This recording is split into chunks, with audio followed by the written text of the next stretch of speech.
Người ta chỉ muốn xây một căn nhà thôi, mà lại bị anh chàng kia hét giá trên trời. Mọi người nghe giá xong ai nấy toát mồ hôi lạnh. Thế mà cô gái lại vui vẻ đồng ý, vì tất cả đều là kế hoạch của hai người họ.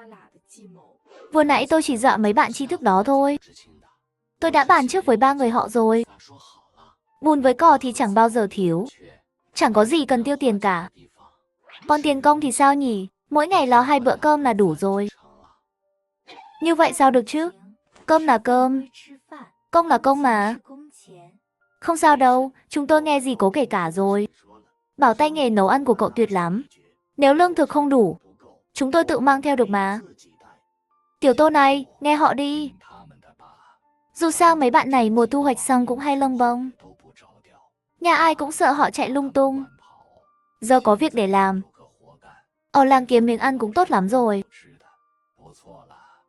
Không cần nghĩ cũng biết, 4 người này nhân lúc nông nhàn vào thành phố kiếm tiền ở chợ đen đấy.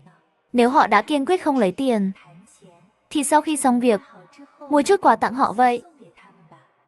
Được thôi, mọi người muốn ăn gì cứ nói với tôi nhé. Tối nay tha hồ ăn no bụng, đừng ngại ngần gì hết. Xong bữa tiệc mời khách, sáng hôm sau, 4 người bắt đầu tất bật làm việc. Còn ở phía bên kia, nhiệm vụ quan trọng nhất của Tô Thanh Nhiên là lo chuyện ăn uống. Anh lấy gạo và ngô được chia hôm qua, giải vào không gian của mình, định tự trồng một ít. Quan sát mấy ngày, anh phát hiện ra, trồng đồ trong không gian nhanh hơn ngoài đời nhiều. Ngô với lúa ngoài kia từ gieo đến thu hoạch mất khoảng 4 tháng, nhưng trong không gian chỉ cần 4 ngày. Ồ, nghĩa là một ngày trong không gian bằng 1 tháng ngoài đời. Hơn nữa, chỉ cần rải hạt xuống là tôi thành ông chủ rảnh tay, thích thật. Mấy ngày tiếp theo, Tô Thanh Nhiên bận rộn ở vườn rau, thu gom hết hạt giống mùa này để dành đầy đủ. Rồi sau đó, anh lấy gạo và bột mì mua trước đó từ không gian, dùng chúng lén đổi với dân làng, lấy được ít trứng gà. Sau đó anh vào không gian, gieo hết đám hạt giống xuống đất. Trứng gà đổi được hơi nhiều, không tiện mang hết ra ngoài, nên anh để một phần trong không gian. Ai ngờ mấy quả trứng này các bác để lâu, không nỡ ăn. Nhiều quả đã thành trứng sống. Trong không gian ấm áp như mùa xuân, chỉ 2 ngày là nở thành gà con. Nhìn đám gà con lông tơ chạy khắp nơi, trong không gian loạn xạ. Tô Thanh Nhiên hơi hoảng một chút, nhưng rồi nhanh chóng bình tĩnh lại. Chứ còn định kiếm gà con về nuôi, giờ chẳng phải vừa hay sao? Anh quay chúng lại, mỗi ngày cắt ít bông lúa trong không gian cho chúng ngủ. Xong xuôi hết, Tô Thanh Nhiên rời không gian, định đi ngủ thì chợt nghe tiếng gió ngoài kia to dần lên. Xem ra tối nay trời mưa mất. Không ổn, đống gạch đất phơi khô vất vả lắm, không thể để hỏng thế được. Nói rồi Tô Thanh Nhiên vội chạy ra ngoài. Dọc đường anh vừa đi vừa nghĩ xem dùng gì để che, bảo vệ đống gạch đất. Nhưng chưa kịp đến công trường, đã thấy bóng người cao lớn từ xa, đang bận rộn làm gì đó. Sao cậu lại đến đây? Tôi nghe gió nổi lên, lo tối nay mưa to, nên qua xem sao. Nói rồi định sắn tay áo chuyển gạch. Cố Tiêu thấy vậy, vội kéo anh lại. Anh không làm được việc này đâu, cứ giúp tôi cầm đèn soi là được. Khinh thường ai thế hả? Rồi anh nhẹ nhàng nhấc một viên gạch đất lên, bước dài về phía tường. Cứ xếp thẳng thế này luôn à? Ừ, đúng rồi. Gió càng lúc càng to, hai người cũng nhanh tay hơn. Không biết qua bao lâu, hai người cuối cùng xếp hết gạch thành 2 hàng. Sau đó Cố Tiêu lấy tấm bạt nhựa chuẩn bị sẵn, trùm lên trên, lại phủ thêm một lớp rơm và cọng ngô dày nữa. Thế này ổn chưa? Yên tâm đi, trừ khi mưa lớn lắm. Không thì gạch đất chẳng sao đâu. Mưa bắt đầu rơi. Hai người không hẹn mà cùng ngước nhìn về phía khu tri thức gần đó. Chỉ thấy trong sân tối om om, Yên tĩnh đến tiếng ngày cũng chẳng có. Đúng lúc này, mưa nhỏ lất phất kèm gió thu rơi nghiêng nghiêng xuống. Hai người thu ánh mắt lại, nhìn nhau cười đầy ăn ý. Giờ gọi họ dậy còn kịp không nhỉ? Tôi thấy vừa đúng lúc đấy. Cho họ trải nghiệm vụ cứu gạch đêm mưa xem. Cậu về trước đi, gặp bố tôi thì bảo. Ông đừng qua đây nhé. Tôi ở lại trông thay ông.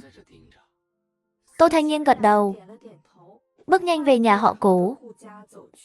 Còn Cố Tiêu thì đến trước nhà mấy bạn trí thức. Bang bang bang, đập cửa thật mạnh. Mưa rồi, dậy nhanh cứu gạch đi. Hai anh trí thức nghe chữ mưa, toát mồ hôi lạnh đầy người, lao vội ra ngoài ngay tức thì. Hai cô trí thức nghe động tĩnh, cũng vội vàng chạy theo. Nhanh nhanh, mấy cậu ra ngoài chuyển gạch đi. Tôi đi gọi người giúp nhé. Sau đó Cố Tiêu chạy qua 3 chỗ, gọi thêm 3 bạn trí thức mới đến. Tôi cầm đèn soi cho mọi người nhé. Các cậu cứ làm đi. Nhanh lên, chậm nữa là gạch ngầm nước là hỏng hết. Nhìn mấy cậu xem, gió to thế mà chẳng ai hay. Xây khu trí thức này, mấy cậu tưởng là việc của đại đội chắc. Mấy bạn trí thức dầm mưa, ôm đống gạch đất nặng trịch chạy vào nhà. Liếc nhìn Cố Tiêu đứng dưới mái hiên soi đèn, cảm thấy có gì đó sai sai, nhưng lại chẳng thấy có gì lạ.